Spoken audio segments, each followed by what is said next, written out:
good place now. You are listening to Perspectives with Ashley Burgess. Welcome back live to Live Your True Life Perspectives, and I'm your host, Ashley Burgess. Have you ever wondered about where you came from and who you're related to? You know, I find it very interesting when we think about family. We wonder, who are our ancestors and what was going on back then? I think a lot of us know our immediate family. Some of us have small families. Some of us have larger families. But it's interesting to think about genealogy, to think about ancestry, to think about from whence we came, and I know that lately everybody's been doing these tests to find out, what part of them are from this country or what parts from that country. And, I agree and disagree on some of that stuff. But when you find someone that's doing it in a really historical way, where you're not having to spit into a tube or figure that out, but you're actually being able to see the genealogy and see from whence you came, it's pretty powerful stuff. And so joining me today on Live Your True Life Perspectives, a friend of mine, Dan Nelson. Dan is the creator and owns the company Ancestor's Genealogy. Dan, great to have you in studio today. How are you doing? Thank you. Doing great. Glad to be here, Ashley. I'm glad to have you here. And, I think it's interesting to know where we came from. And I come from a small family, a pretty small family, and I don't know a lot about my family. And I think a lot of people out there listening to the show right now probably don't either. Right. I think that's a pretty common occurrence. And what happens as people get older, they start to realize, they're in more touch with their mortality, and they start to realize, gee, I haven't gathered those stories. I haven't done anything with all that information and all that knowledge. A common time is you go to a funeral and Uncle Fred passes away and you say, man, we should have gotten all of Uncle Fred's stories, but we didn't. So let's get together before Aunt Edna dies and get those stories. Well, you all go home, you all get busy, you're all well-intended, but 2 years later you're at Aunt Edna's funeral and those stories are now have disappeared, lost from your family. And everybody says, boy, I wish I'd paid more attention to Grandpa when we were kids and he was telling those stories. And so we try and help people basically intersect that and grab all that information before it's lost. We help people be responsible with their legacy because most people don't know what to do with, that kind of knowledge and information in those stories. It's powerful, and it's interesting, too. I believe that, especially when we really care about certain family members, we don't want their legacy to die. We don't want their imagery to die. We want to stay connected with that person. And I think there's kind of a duality there. And I think that you're right. When you're actually compiling this information, it's kind of part of respecting them and actually showing credence to their life here on the planet. Yep, absolutely. And, what we try and capture is not just the pictures and the historical documents, but the stories about these people. And a lot of those stories are out there. They're just hidden, and people don't even know people are part of their family. So we go and grab that information so that they can find out things that make it more interesting about their ancestors and where they came from, not just names and dates, but here's what they did, and here's what they accomplished. And most people think, oh, all my ancestors are boring farmers. Well, they probably all weren't boring farmers. We'll find some stuff out about them that tells you they weren't. It's interesting. One of my favorite shows of all times, and anybody that's listening to the show for any length of time knows that one of my favorite characters is Fraser Crane from The Frasier Show. And in one of the episodes, you had Frasier and Niles, his brother, that were going to the Antiques Roadshow, and their father had this antique clock that was in the shape of a bear, and it was from, I guess, a lineage line from Russia. And so when they actually showed the bear clock at the Antiques Roadshow, if anybody's seen the Antiques Roadshow, they decide if it's real or fake. And so the guy's like looking at it and he's like, you know what? This is real. This is real Russian. This is real Romanov. This clock, they only made a certain amount of clocks and they all went to the Romanov family. And so they're all thinking, cha-ching! And they're like, oh my God, we're actually related to royalty. And it's such a funny show. I love this show, but the funny thing later on is you find out that they're related to the prostitute that stole the clock from the royalty. But, it's interesting how we all want to know where we came from. And it would be interesting to know if you do have famous or royal ancestry. Have you come across any royalty in doing some of this? You might not be able to say names, but have you come across any of that? Yeah, there's absolutely people that do tie into royalty. Probably the biggest misnomer is it's typically not the king or the prince or somebody like that says, hey, my kid's going to go over to America, give up the castle, give up the moat, take a chance with the Indians and the smallpox and whatever, coming across on the boat. So it's typically somebody that was sent as an agent. A lot of times the first child got the land, the first male, the second male went in the military, and the third male became a minister. Well, ministers were sent to America to convert the natives or convert people that had chosen other religions. So most of the people that came from royalty that ended up in America were through the son that was a member of the ministry. That's interesting because I think we all wonder, is there royalty in our family dynamic? Have you come across fame? So I know that another thing that people want to know is, are they related to famous people? I actually had a friend of mine recently that found out about her father, and her father's actually a famous country western singer, or I guess they don't go by country western anymore, country singer. And she was adopted though, and her parents got real with her, and so they've actually kind of gotten together and made a connection, and she's actually spent a few times with them, which is really interesting. But have you found any fame in certain lines that nobody really expected it? Yeah, probably further back than just the immediate parent. I've had 3 clients that were adoptees. None of them came directly from somebody that was famous, but one of them I think it was about 4 or 5 generations back. One of their ancestors was George T. Stagg. If you're a bourbon drinker, you'd know what George T. Stagg bourbon was. And the Buffalo Trace Distillery, which is a pretty famous bourbon distillery. So he came from that line, and he had no idea he was adopted. And so that was pretty cool. A number of my clients, it's sort of amazing how many have descended from Salem witches. There were only 19 people hung as Salem witches. Nobody was burned at the stake in America, even though you'll see the little pictures of the flames and all that. That was all Europe. We're far more sophisticated here. We just hang people. But there were 19 people, and 4 of those people have been my clients, but then descendants of the witches. But there's also people that were deciding that the witches should be burned and hung. There were accusers. There were people defending them. And so it's amazing how many of my clients, keep in mind a number of mine since I live in Dallas, are southern-based, end up having those roots that tie back to the Salem witch trial. So that's probably sort of the craziest thing. They could have used a therapist back then. They definitely... Thank you for the endorsement. There you go. No, it's true. And it's interesting historical reference here. All the stuff that we've gone through as a society, as a culture, and I think it's really interesting on your own ancestry. And I'm looking at the book right now. It's here on the studio on the table. Did you learn something that you weren't expecting to learn? Yeah, as I got further back, I did. Of course, even probably was the most interesting was my great-great-grandfather. He was a Civil War soldier, and he was shot in the eye outside the Battle of Vicksburg. And he kept a diary before the Civil War, during the Civil War, after the Civil War. All the letters home were kept, and I'm sure I got his DNA, and that's why I'm interested in this. But the detail in his diary of what a foot soldier, dealt with during the Civil War was pretty darn interesting. So I was probably the biggest surprise. But for other clients, there's been a lot of surprises. There was one that said all my ancestors are boring. Well, it turned out his ancestor, Benjamin Smith, was a Revolutionary War soldier. And, researching somebody named Benjamin Smith isn't the easiest thing to do when you're a family historian.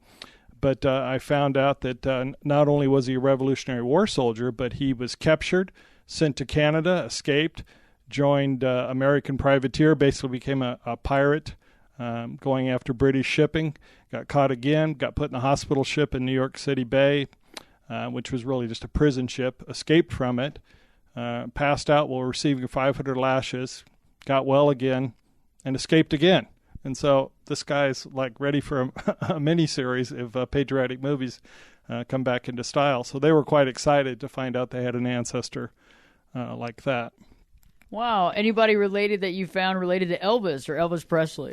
No, I don't think there's been any Elvis ones in there. Family I just did was, you mentioned country western, so there was a guy named Bob Wills who's out of Turkey, Texas, and he ran the barbershop next door to their drugstore, so they had that connection. And apparently Bob Wills owed them money last they talked about it. I don't think they're going to collect. He's long gone. But so you do find those kind of connections. Another family I just worked on was tied into Patrick Henry. Give me liberty or give me death. And so that was sort of neat for that. They knew they had Henrys in their family, but they had no idea they were related probably the most famous Patrick Henry. I think I've had about 5 or 6 families where the richest person in America in the 1600s was a guy named Augustine Warner. and they descend from him. They didn't get any money. There's nothing left for them, but they tie into the Washingtons, Robert E. Lee, Queen Elizabeth. So if they get back to Augie in the 1600s, there's a good chance that they'll tie into some other famous people. One question before we go to break real quick. George Washington, anybody that you have worked with that is related to George Washington? Well, George Washington has no known descendants. It's actually believed that he was sterile, but he had stepchildren.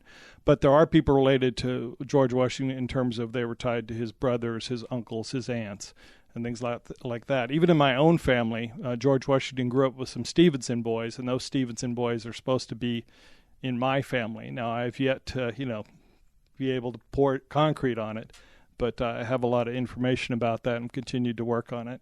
Because you're never really done unless you get everybody back to Adam and Eve and you can say, okay, we're done now. That's awesome. When we return, we'll be talking more about that. I want to hear more about these Stevenson brothers and this connection, too. I think a lot of us are very interested in that old school and that historical reference. Stay tuned. We're going to be talking more about this, more about ancestry, and we'll be talking more with Dan. Live Your True Life Perspectives with your host, me, Ashley Burgess, will be back in. I'll be back this time in 2 shakes.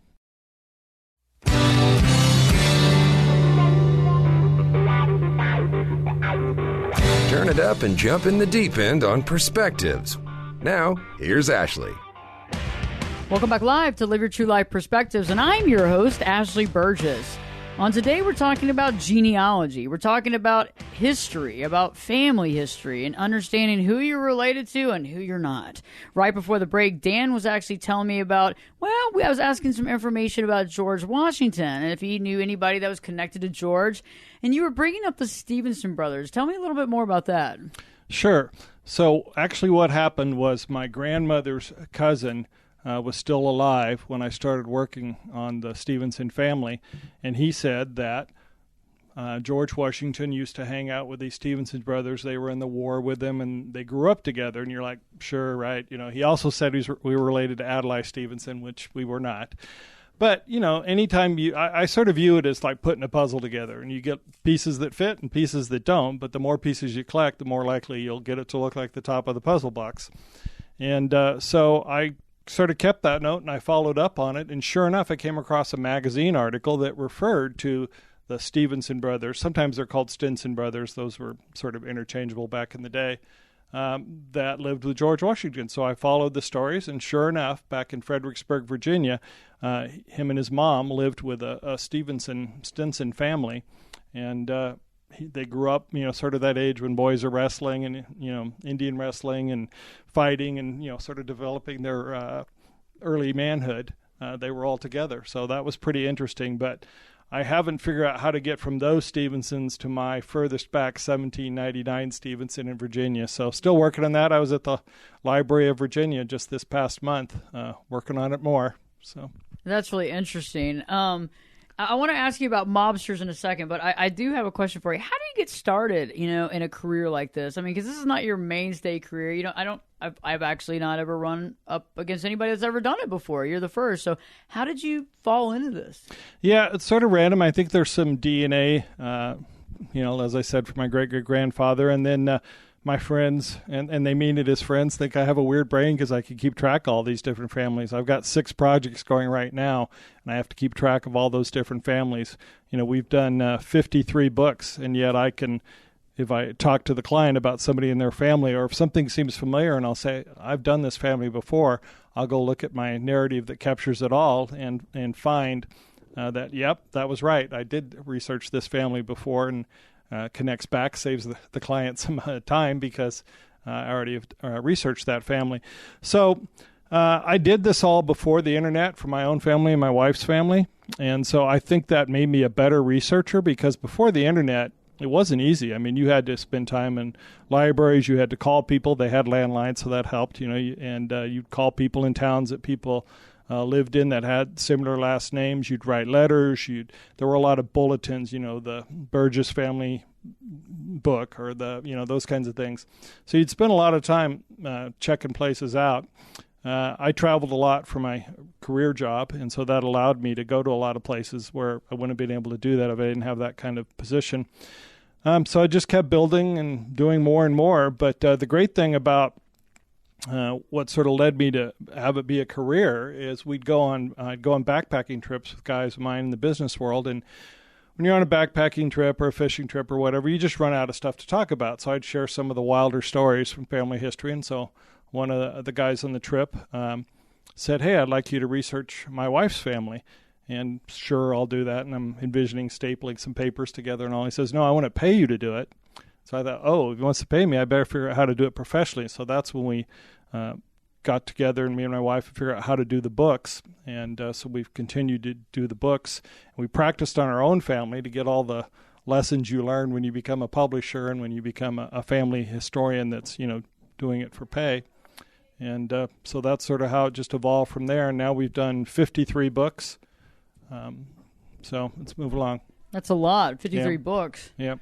Golly, that's interesting. I just think it's really powerful. I've never done any of this the checkup, and it's interesting. I have my own ideas on the spit test thing. Even before it came out that a lot of the information was being sold to pharmaceutical companies and everything to get information on drug information. I kind of knew that was the direction it was going, so I got scared. So you're doing it like the legitimate way, which I think is very interesting. Let me ask you, mobsters. Let's talk about that. Because the Al Capones, the different folks like that, even the Italian mobsters, there's mobsters in every country, but have you come across any of that in lineage? Yeah, actually, in a family I worked on, it was interesting because I think they sort of knew that there were some dubious characters in the past, but fortunately, a lot of their stuff made the newspaper, and this was a Hungarian Jewish family out of Cleveland, and they were barbers. Well, then during Prohibition, they came up with a scheme where they were going to import hair oil from Canada. It was called Millionaire Hair Tonic, but it wasn't hair tonic, it was alcohol. So they brought it into the United States, sold it, and interestingly made $1 million on their Millionaire Hair Tonic before they got caught by the federal government. So, and the other grandpa was a lawyer, and so he defended them. They got sent to jail, and one of the brothers, while he was in prison, he actually murdered somebody, so he had a longer sentence. And so he, as the prison barber, was sharpening his razor on the strap, and all of a sudden he slit his own throat, I guess so he didn't have to do the time, and killed himself. But there was one good brother, it was the Arbeck family, and he moved out to Salt Lake City and started his own barber shop, which turned into more. And but he always liked sports. You don't really think about somebody, a barber, getting into the sports world, but he was Jack Dempsey, the world champion's first agent. And when I first sort of came across this, a lot of stories I come across, I'm a little bit dubious about, is this just a convenient story or is there actually truth to it? Well, sure enough, I found a newspaper article where Jack Dempsey stopped into Provo and got a mani-pedi with Al Arbeck, and talked about their good times together because Jack Dempsey started in Salt Lake City. So that was sort of a cool story for that family.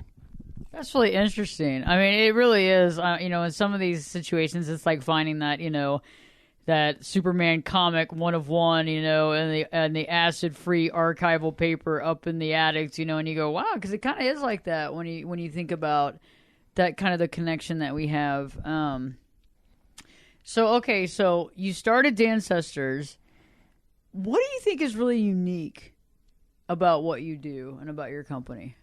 I think there's several features, but one of the key ones is my wife just has a casual interest in history and genealogy. So she serves as my editor and my art director, and what's really good is she makes sure that we're making it a product that the average person will enjoy. Genealogists, just like any other profession, have a tendency to write things a certain way, but they may not be that meaningful to regular folks. So she works real hard at making sure that I bust all that up and it's very clear and make it entertaining. Secondly, a lot of my clients have been big, business leaders and really busy people. And so I work as the project manager and do it. I don't come to them and ask all these questions and, take away more of their limited time. I say, what do you want? We talk about it, we agree, and then I go do it and then come back. They get as much interaction as they want during the process, but if they say, hey, just let me know when you're done, it works that way. So it keeps it easy for busy people. The other thing is nobody has to pay until they're satisfied. They get to completely electronically preview the book, we make any changes that they want, and when they're ready, we publish it, and then they pay. So I'm not asking people for a bunch of money up front, and then, it doesn't meet expectations or something like that. And that's just because I'm so... I think everybody's been so thrilled with the books we've done. I mean, one of the great things about being in this business is typically when we deliver the product to the client, it results in tears of joy. It's a great emotional moment for the family, to get their story. That's cool. I like that. And it's cool that, you kind of do all that work and you have that dedication and determination to do that. I think it's interesting. I mean, I think most people kind of feel like, like you said, the guy said, well, I think everybody's probably a farmer in my family, or it's not that interesting. And then some of us have, major beliefs that we must be related to, some major person, and it goes back to, I guess, kind of, have you ever had anybody that, I guess, was a little like the wind got out of their sail? Like they really were just related to shopkeepers and farmers. Yeah, I actually had two guys in a business group that I was in. Both had the same last name, and it wasn't James, but they both grew up hearing that they were related to Jesse James. And one actually grew up in near St. Joseph, Missouri, so he had more of a basis. But turned out neither of them were related to Jesse James. So yeah, that sort of burst their bubble. I had another client that there was some things that came true and some didn't. She grew up hearing that her great-great-great-grandpa invented the potato chip. Well, he was born after the American version of the potato chip was invented, so that didn't seem very likely. So it's like, okay, is this just not a real story? But I kept digging and digging and digging, and sure enough, and this guy's name was John Addison Smith. So John Smith, or John A. Smith, isn't exactly where you like to start. But in 1888, in the San Francisco Fair, he was noted for producing the first not only efficient potato chip making machine, but one that was clean and sanitary. And that was a big deal in 1888 to get food out of a machine that wasn't touched by human hands. So they put the potato in, and out comes the fried potato chips. So in fact, the story she heard growing up was relatively accurate. He did invent the modern potato chip making machine, and went on to produce those in a packing house. And so it was sort of cool to have that one validated. But another story was his son supposedly married a Sears heiress, and they had a baby, and the mom was killed in a polo accident. And so the Sears family took the baby and went to Europe and raised it. But he was always sad because he had a stopwatch with teething marks in it. And he said it was the baby's teething marks. And so it always made him sad. So I followed up on that story. Well, first of all, none of the Sears heiresses were the right age to match up with that. And then I continued to work it and work it. Turns out he married the daughter of somebody in the Dumble family, which was a retailer in Bakersfield. So not quite, Sears level of retail, but they were retailers. And sadly, yes, the wife did die. I never found anything about a polo accident. And you could only search so many places for polo accident. But the baby was raised by the grandparents. So he basically abandoned the child versus, taken to Europe kind of thing. And went to sea, and he had a great time at sea. He was sailed around the world with the Dewar's label founder George Dewar's, I think it was, in a yacht, and they got caught on a sandbar, and pirates raided the ship, and he had to find his way home. But I found a book that had it all in there, so it was like the goods and the bads. So she handled it pretty well because a lot of the stories turned out to be very accurate. Some of the others didn't. That's interesting. When we were talking more about some of these stories and getting into this, because this is really interesting information. So stick with us, because Dan's going to continue here on our next segment talking more about this, about ancestry, genealogy, and the list goes on. So stay tuned, because Live Your True Life Perspectives with your host, me, Ashley Burgess, will be back in. I'll be back this time. You know it. I'll be back this time in 2 shakes.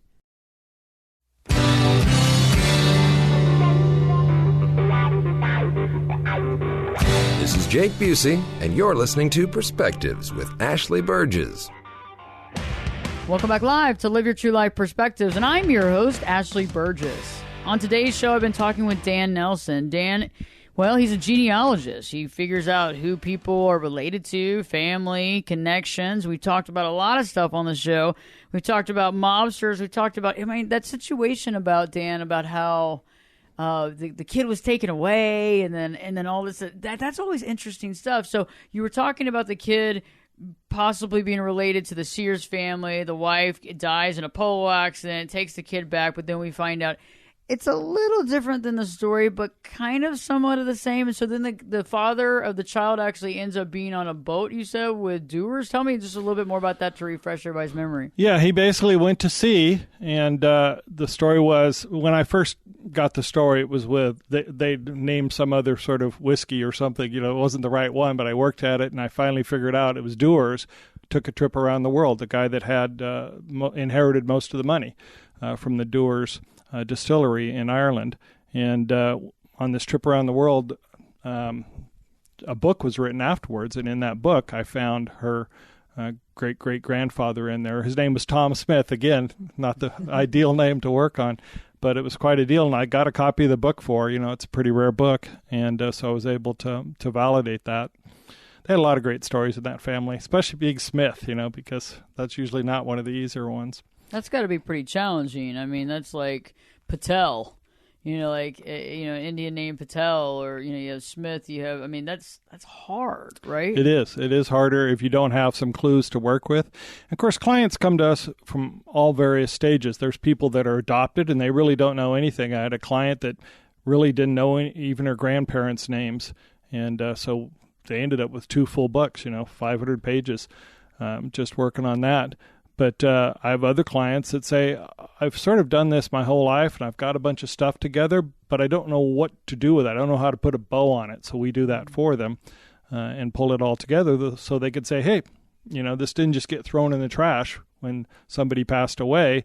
It actually became something that's living, breathing, because one of the interesting things with these books is it's not just grandma and grandpa that like reading them, it's the millennials too, because if you've ever tried to click around on a family tree online, it's pretty easy to get lost. It's pretty disorienting, despite all the people that create those best attempts to make it easy to follow. You put it in a book, you give them a bookmark, and people continue to read through it. They come back to it. So I'd call it a live coffee table book because people continue to come back to it. One of the interesting things that I just came across on the client I'm working on now was he was murdered, and his murderer, to sort of atone for what he did, donated his skin to be used to create a skin-bound book. What? Yeah, apparently. Wait a second. What? Okay. What happened? Yeah, so apparently they used to, back in the day, at times, would bound books with human skin, just like you have animal leather, like in our books. It was actually with human skin. And so, yeah, it was a new thing I came across. And so I've been working on finding out more about that. So the person you're doing the genealogy for, one of their family members was murdered? Yeah. And this is like 1700s, 1800s, And then how did the skin come? This is the actual murdered person's skin? Yeah, he felt bad, and that was his sort of way to atone. Different, huh? Yeah. Back in the 1700s. Yeah. So I know. It was the first time I come across that. I was actually talking to somebody the other day, and they said, yeah, they'd heard that they used to bind books with skin. The other thing is when I'm in these newspaper archives looking at things, you come across the article next to it. Of course, sometimes it's just interesting because, something that happened in World War I or whatever. But I came across one the other day. It was San Francisco, 1896. So San Francisco's been weird for a while. There was a lady actually selling her skin because she grew a lot of skin for people to use in skin grafts. And there's a whole article about it in the paper, and she just had a excess skin. Now, I thought skin was like any other organ, could be rejected, but apparently in 1896, they were willing to take her skin. Holy hand grenade, Superman. Yeah, so. And 18 what? 96. Oh my gosh, that's wild. Yeah, it's pretty crazy. How do you stumble upon stories like that? Is that through doing your due diligence on this genealogy, or is this like you're in the library and you're doing other due diligence and then you find that? It's both, but that story was next to a story where I was, particularly looking for something in an 1896 San Francisco newspaper. So that's interesting. So where have you traveled to? Have you had to travel all over the world to do this stuff? I mean, to get the information and to find it, or have you been able to stay more here in the United States? Because I know you were talking about earlier about how, as far as lineage is concerned, there's not like kings and queens leaving to come over here. But how do you do most of that research? Is it at local libraries around the country, or how does that work? A lot of it depends what the client wants to do, because some clients don't want to pay for me to travel, and I certainly understand that. So I do what I can do, through the internet, through writing, just continuing to collaborate with people to figure it out. But we travel about 50% of the time. So if I'm going to Virginia, I'll be able to research multiple families while I'm back there. If we go to New England, research multiple families. So if people said, hey, I got to have my ancestry done and I need it done in 2 weeks, then no, that probably wouldn't work for them. But if they say, hey, over the next year, I'd like you to work on this. And then we just sort of see where I run into the end of the line. A lot of people, if they came from Europe, particularly Eastern Europe, who even knows if the records exist? So what I'll encourage people to do, like right now we've got a Slovakian family. They didn't know they were Slovakian, but the boundaries kept changing. And so my suggestion was it'd make way more sense to hire a Slovakian researcher to see what they could find beyond what I could find versus, I don't speak Slavic, and there'd be no real benefit of flying me over to Prague or someplace to go dig around.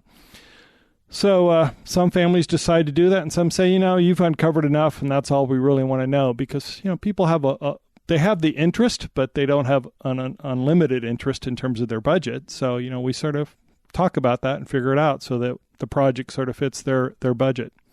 Have you had, and I'm sure you have had clients that they say sky's the limit, just keep going? Well, nobody's actually used those words. but I mean, like, keep uncovering, keep doing it. Have you had somebody that just kept pushing you and you were like, they're like, you're on the trail, we want to know as much as we possibly can? Well, I try and make sure people feel that they get good value. I did have a client that his father done genealogy as a passion, and so he wanted to honor his father and make sure everything didn't get thrown away. And so after sorting through it, he got it down to 12 boxes. So we took those 12 boxes and turned them into, I think it was 4 family books. And then we also took all the letters that his mom and dad wrote back and forth while his dad was stationed in Korea and put that into 5 love letter books. So they ended up with 9 books. And then everything that his father had collected, we also backed it up, archived it, so it will never be lost, or 50 years from now his great-great-grandson wants to pick up the trail, when maybe more information's become available, then they can run with it, because it's all digitized, organized, because digital records, I think, have the opportunity to survive generations. Paper records, probably not. Books, I think, have a really good shot, because people are more hesitant before they take a book and throw it in the trash, versus if it's just loose papers, typed papers. Those tend to not do real well when it comes to making it to the next generation or finding that person that has the interest to do something with it. That's true, and actually follow through and do something with it. When you think when you work on these types of projects, obviously you feel like family is important, right? Otherwise, you wouldn't be in this in this business. Do you think that it actually brings somebody more, I guess, like support or love or care about their family to know this information? What do you think that supplies the individual besides the knowledge? Is there something else? That's a great question, because when I started out doing this, I didn't really think of that as the end. But people have told me, at holidays, the family gets together, the book gets opened, somebody's got it open in their lap, there's a person on each side, and they're saying, hurry up. I just had a client who produced one of each book. Well, now for Christmas, he's ordered more copies of the book because it's in such demand in their family. The sister won't let go of it, and, the brother wants to see it. And so, yeah, I think it does bring people closer together because it's their story. It's, it's their legacy. And so I think people, if it's not there, then I don't know if people think about it all that much. They're sort of like in the back of their mind. But when it's there in front of them, I think it's greatly unifying for families to get together with the books. I think the books do pull families together. It's sort of like a printed family reunion, if you will. And, of course, in the books, we have the contemporary part up front, which is, more modern, current pictures of all the, alive descendants in their family, so it isn't just start with deceased people and work back. That's cool. Well, when we were trying to be talking more about that, more about ancestry, more about family, the value of the family, I think, too, as well. Because, when I talk about on the show, I talk about values. Like, what do we value? What are our morals? What are our beliefs? And a lot of us really value our family. It's one of our top things. And so definitely, if you value family, this is definitely up your alley, and this is a definitely subject matter that really matters. So stay tuned. We'll be talking more about that. Dan will be in studio as well in this next segment, talking more about family, the family dynamic, the value of the family as well. Live Your True Life Perspectives with your host, me, Ashley Burgess, will be back in. We'll be back this time in 2 shakes.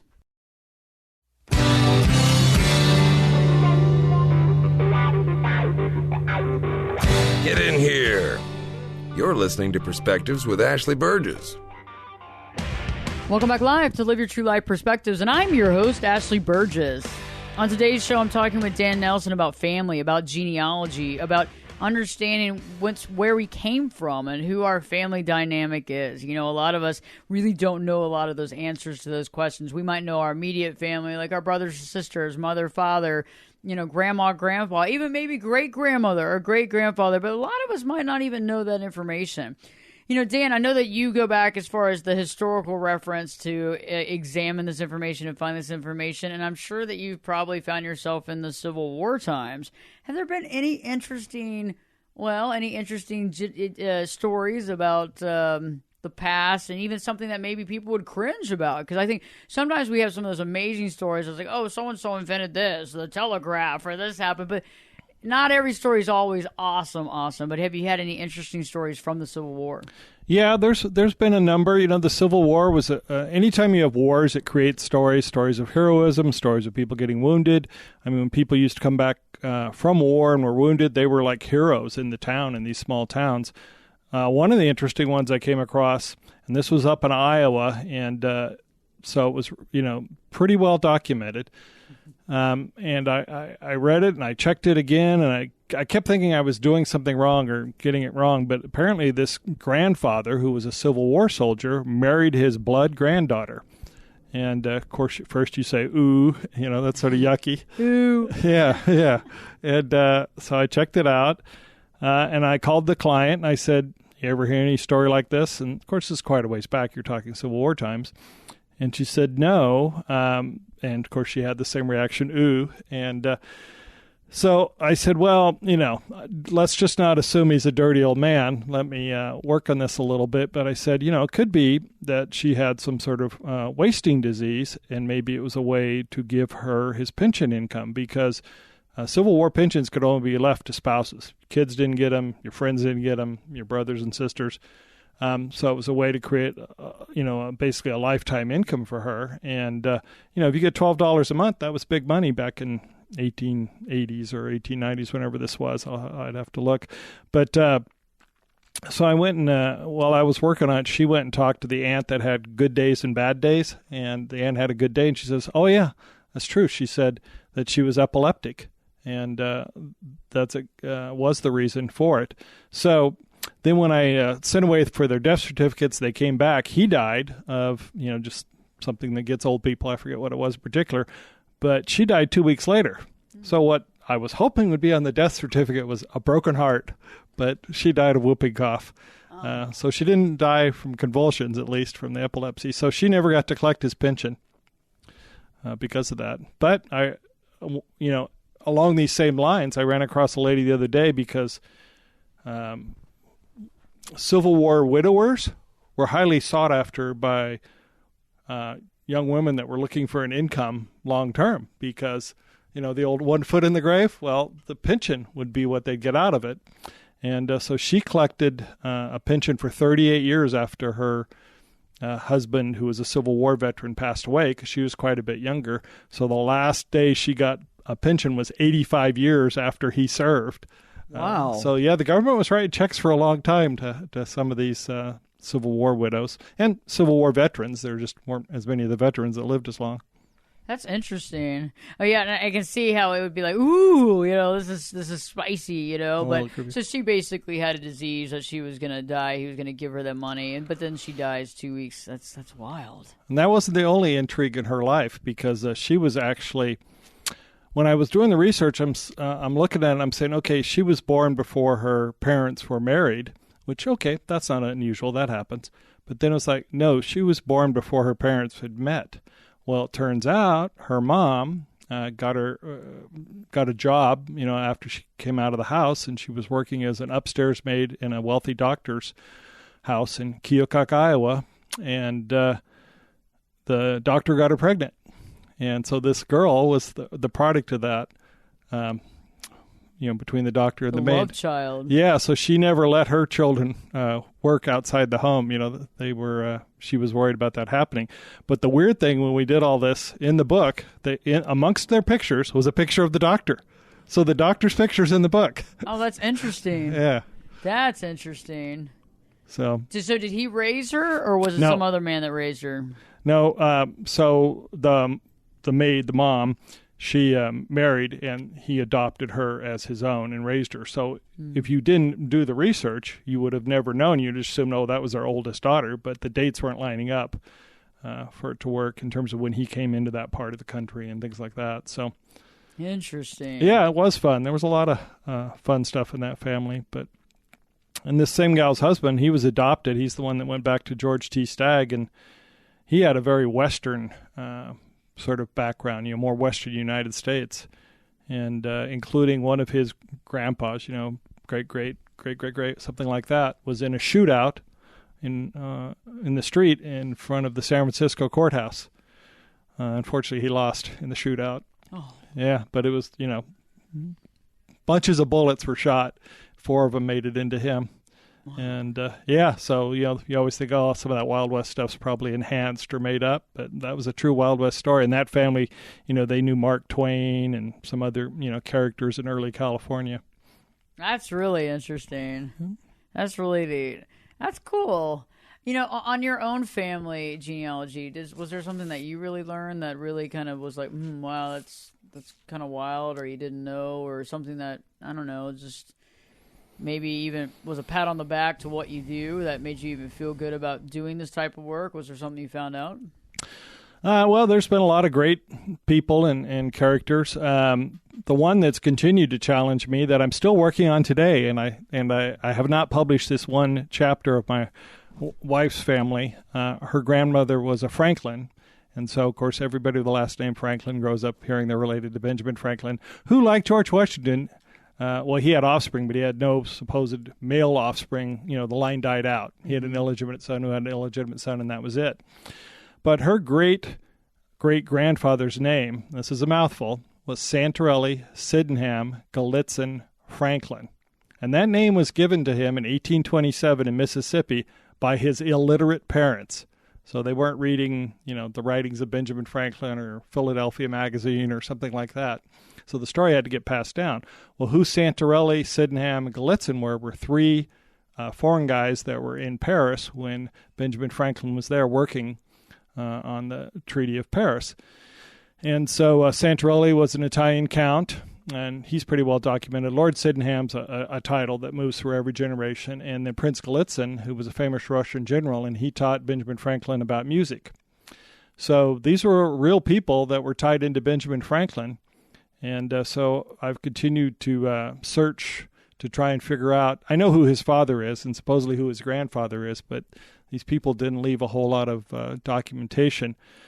My theory is this came through Santarelli's mother's side, who was a Jones, and the Jones were Mississippi aristocrats.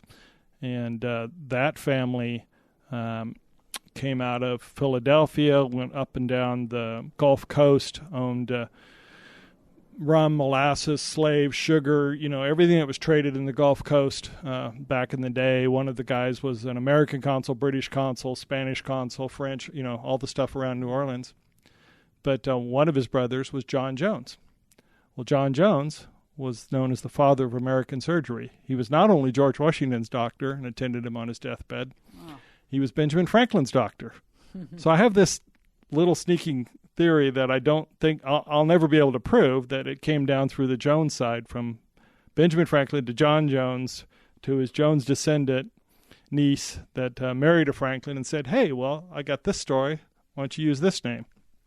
Neat. Yeah, so I'm still That's working really on that cool. one. Yeah. I like that. I got to find out what happens on that one. I feel like it's kind of cool. It's tracking down that story. So, lasting thoughts. I know that family is really important to you, and I get that's part of the reason why you got in it. If people are thinking about doing it, if there's a listener that's thinking about, hey, I want to check that out, any thoughts for them and why it really helps to solidify or to really kind of paint the picture? Well, it depends on your interest level. If you have a tremendous amount of interest, people, go and get accounts on the various companies out there that sell, websites and I mean, access to a website and access to records that go and you can pull in. But if you don't have that amount of interest or time to do that, then I would recommend that they look for a genealogist, a family historian, to work on it for them. Of course, that's what I do. Because if you don't have the passion and the interest, it's just too hard to do. You can't force yourself to love it if you don't love it. You've just got to have, a weird brain. And where do people find you? So if somebody's interested in kind of learning more or hiring you, where would they find you? So they go to www.ancestorsgenealogy.com. And there's all kinds of great information there on the website. There's lots of videos. There's lots of testimonials from our satisfied clients. And you just fill out the contact us. And we'll be right back to you and get you in queue. Awesome, Dan. Well, I've learned so much, and so many interesting stories. I'll have to have you back on the show. That'd be great. Awesome. Well, wonderful time, Dan. So, what's the web address again? www.ancestorsgenealogy.com. Awesome. Well, I look forward to having you back in studio. Great show today for all y'all listening. It's all about family. It's all about connectivity. I mean, some of you have wonderful families that you really love. Some of you not so much, but some of you really do care about that lineage and knowing more information and kind of understanding from where you came. And I think that also helps us to form that reality or that look or that picture that we want to know a little bit more about. I also think sometimes learning more about ourselves is so important about the family, but it all comes down to you. It's about learning who you are, understanding who you are, embracing who you are, letting go of those preconceived notions and those things that no longer serve you to actually find your own true perspective. I hope this show is connected with you. Please share it with your family and friends. Remember to live your true life and live your true life perspectives with your host, me, Ashley Burgess, will be back in. Well, I'll be back this time in 3 shakes.